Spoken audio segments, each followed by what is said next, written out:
This is a video by Richmond. Today we're working on a Saturn S series. This happens to be a 1999 model with a single overhead cam engine in it. Now, the problem we're having on this car is it looks like the person has cooked the head gasket. So we're going to have to get in there, take a look at it, see what the matter is. Now, while the engine was running right behind the oil dipstick tube right here, you can actually see a line right here. The coolant was running down from the head gasket up here. So we're going to have to, I think what we'll do first is we will do a leak down test on our cylinders and see how bad it is. Okay, we just did our leak down test and we got 12% on 1, 11 on 2, 25 on 3, and 17 on 4. We'd like to see them around 10%. So we're going to have to look at number 3 real close. Here's why the head gasket got cooked and the engine overheated. The water pump is leaking. That's a good reason why. So we're going to have to get in there and replace that also. Alright, now the next thing we're going to do is take the block drain out here. It's a 10mm bolt.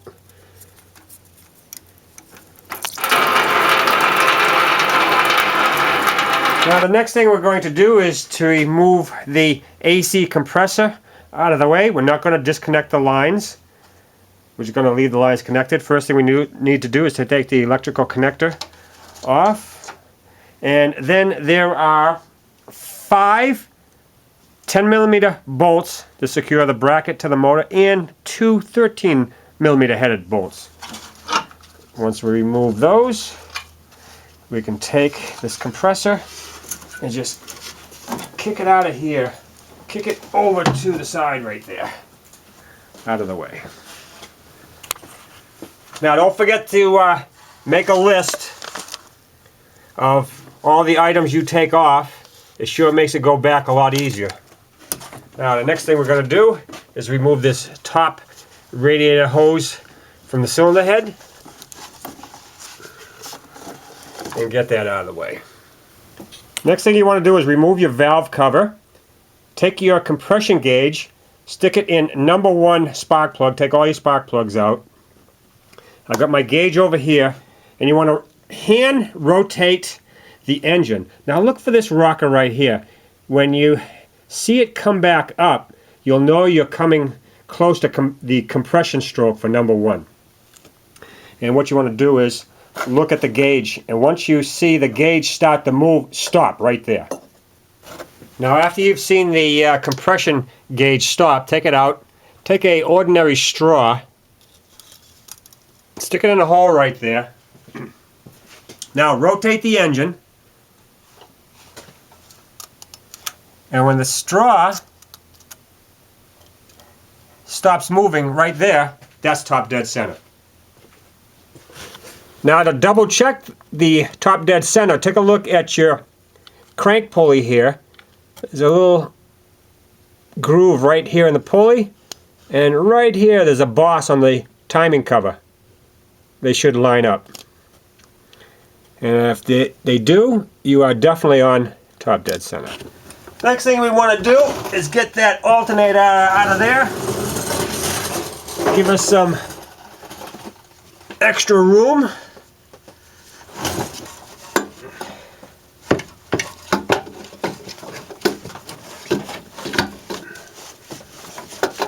Bring that down there.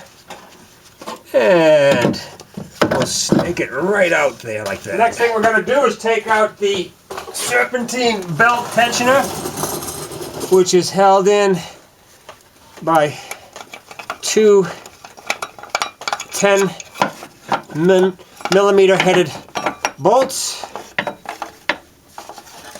Get that out of the way.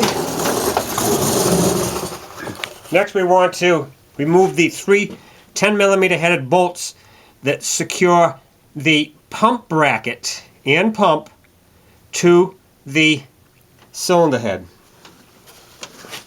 And there is this one right here is at about 3 o'clock position, and there's 2 down below. You'll get them from below. They're at about, what, 5 and 7 o'clock in that position.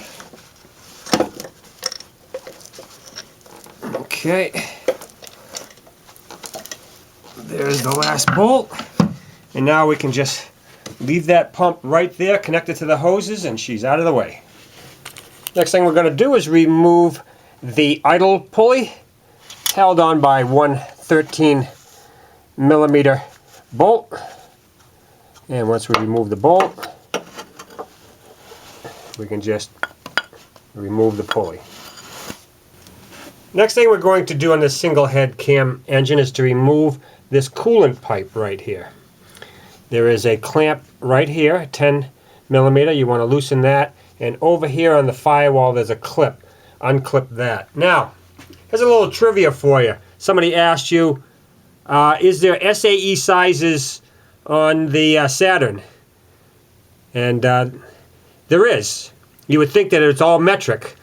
That fitting right there is 9/16.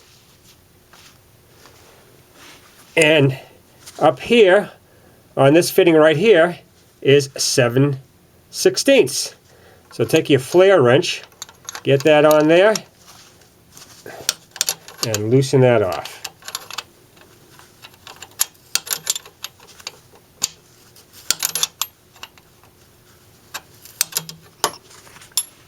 So we want to loosen that all the way, take the other ones off, and take that pipe out of the way.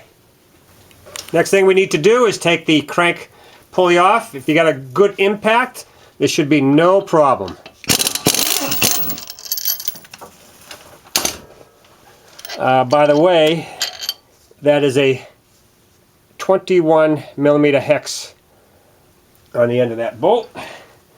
And once we remove the bolt, we should be able to just slide that pulley out of there. Like that. Next thing we're going to do is remove the TPS connector from the TPS right here. And right in back of it is the IAC connector. And so we're going to remove that connector. We might have enough of leeway of the wire, but just to make sure, disconnect those. And while we're at it here, we can remove the connector from the EGR. And of course we got a little bracket down here, and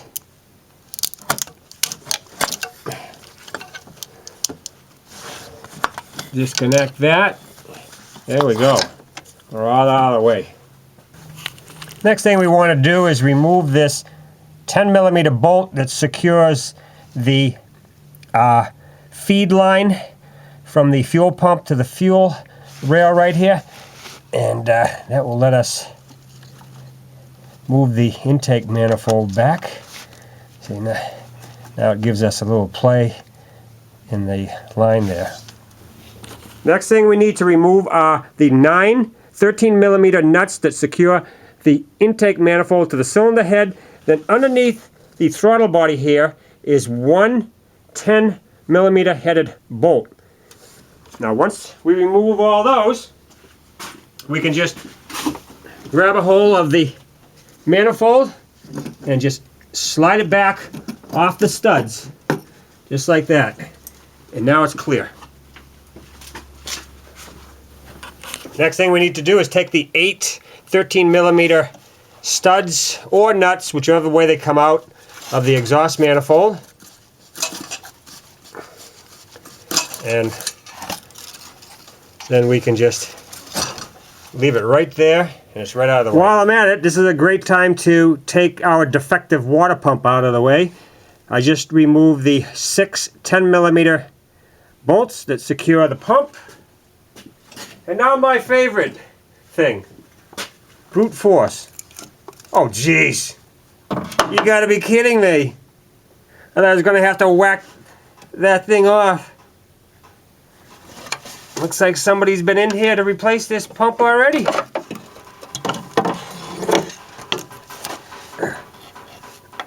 Look at that. Ah, what a mess. The work we got ahead of ourselves to try to clean this out. Unbelievable. Oh well, there's the water pump. Next thing we need to do is pull the drain plug out, drain the oil from the pan, and reach in here and grab a hold of that filter and remove it. Alright, we're going to let it drain slowly before we take it out. Once it's stopped draining, then you want to take out that filter. Geez, I almost forgot the coolant temp sensor. Now, how'd I do that after working on these Saturns for such a long time? There we go. We got it. Next thing we want to do is take a 1 inch by 1 inch by 2 inch wooden block and put it underneath this mount right here, so when we take the top mount off, the weight of the motor will be on this wooden block right in there. Now on this particular car I cannot get it in there, so I'm going to use the jack it up a little bit till I can get, there we go. Now I can put the block underneath there and lower it down. Now once you've got that little wooden block underneath that bottom mount, you can start loosening this mount up here.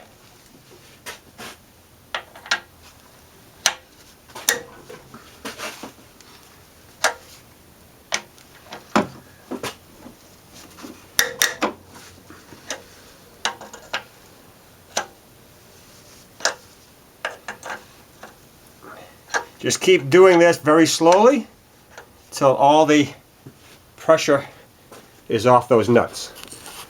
Now after you get these 3 nuts off the mount where it goes into the timing cover, this stud came out right there, no big deal. Take off the 2 15mm nuts that secure the mount to the chassis and remove the mount. Next thing we want to do is to remove these 4 8mm head bolts that go from the oil pan up into the timing cover. You can use a 8mm open box wrench and remove that bolt, and there's just enough of room. And there it is. That's a tight one right there on that side. These others are a little bit easier. Next we need to remove these 13 10mm bolts that secure the timing cover to the engine. Now don't forget, this one right down here is an 8mm right in the middle. Make sure you get that one too. I find to cut the sealant from the pan to the timing cover, a putty knife like this works well. Right in there, cut the sealant, take a little plastic hammer, tap on the putty knife, and that will cut that sealant. Now what you want to do is pay close attention to the dowels. Here's the lower dowel right here, and the one on the left is up a little higher, and that's where she hangs up. And so you want to spray a lot of PB Blaster right in the dowel there, and that will help to get the cover off. Okay, as you can see, the timing cover is almost off. It's a little bit of a stinker to get off.